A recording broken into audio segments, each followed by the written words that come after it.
સમાચાર મધ્યપ્રદેશમાં જૈન સાધ્વીના ભેદી મોતથી જૈન સમાજમાં આક્રોશ ફેલાયો છે।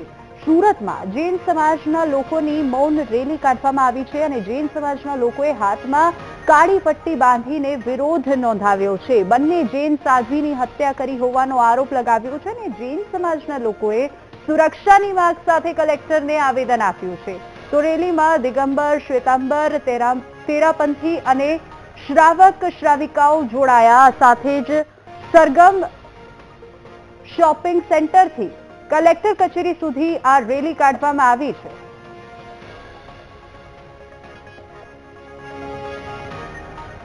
મધ્યપ્રદેશમાં બે જે સાધ્વીના ભેદી મોત થયા છે તેને લઈને સમગ્ર જન સમાજમાં એક ખૂબ જ રોષની લાગણી જોવા મળી રહી છે અને તેને જ લઈને સુરતમાં આજે મોટી સંખ્યામાં જૈન સમાજના જે ભક્તો છે તે જૈન સમાજ દ્વારા મોટી રેલી કાઢવામાં આવી હતી। મૌન રેલી કાઢવામાં આવી હતી જેમાં મોટી સંખ્યામાં મહિલાઓ પણ જોડાઈ હતી અને આ રેલીમાં તમામ જે જૈન સમાજના આગેવાનો જે લોકો છે તેમણે હાથમાં કાળી પટ્ટી એવી બાંધી અને જે સરગમ શોપિંગ સેન્ટરથી કલેક્ટર કચેરી સુધીની આખી આ રેલી કાઢી હતી।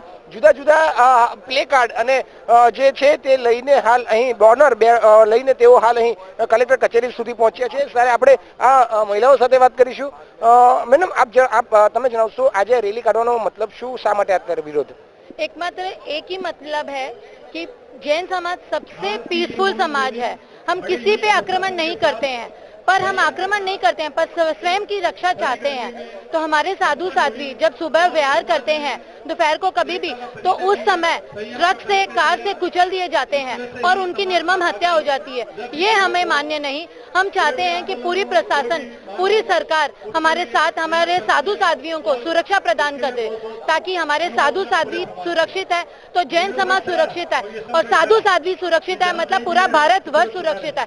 आपको भी पता है नरेंद्र मोदी सर साधु साध्वियों को कितना मान सम्मान देते हैं, तो क्या वो उनकी सरकार चाहेगी कि ऐसे निर्मम हत्या हो? उनकी सरकार बिल्कुल नहीं चाहेगी। इसीलिए हमको पता ही नहीं, पूरा विश्वास है कि पूरी सरकार हमारे साथ है और हमारे साधु साध्वियों को वो जरूर से जरूर सुरक्षा प्रदान करेगी। जय हिंद, जय भारत, जय हिंद।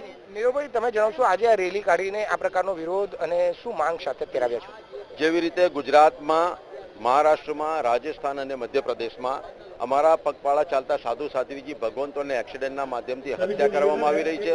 તે હત્યાની પાછળ કોનો હાથ છે, કઈ ગેંગ છે, કયો સમાજ છે, આ ષડયંત્રનો પર્દાફાશ થાય, એની પાછળ જે લોકોએ ગેંગ રહેલી હોય તેમને કડકમાં કડક કાર્યવાહી થાય। આ તમામ કેસો ફાસ્ટ ટ્રેક કોર્ટમાં ચાલે અને અમને ન્યાય મળે અને અમારા ધર્મગુરુઓની સુરક્ષા મળે અને આવનારા દિવસોની અંદર આવી રીતે પગપાળા ચાલતા એ ચાહે સંત હોય, મહંત હોય કે કોઈ પણ ધર્મગુરુઓ હોય તેઓની હત્યા પાછળ જો કાયદો કડક કરવામાં આવે કે તેઓને ભયંકર સજા થાય, કડક કાર્યવાહી થાય, તે માટે આજે અમે વિરોધ પ્રદર્શન અને સરકાર પાસે માંગ લઈને આવ્યા છીએ।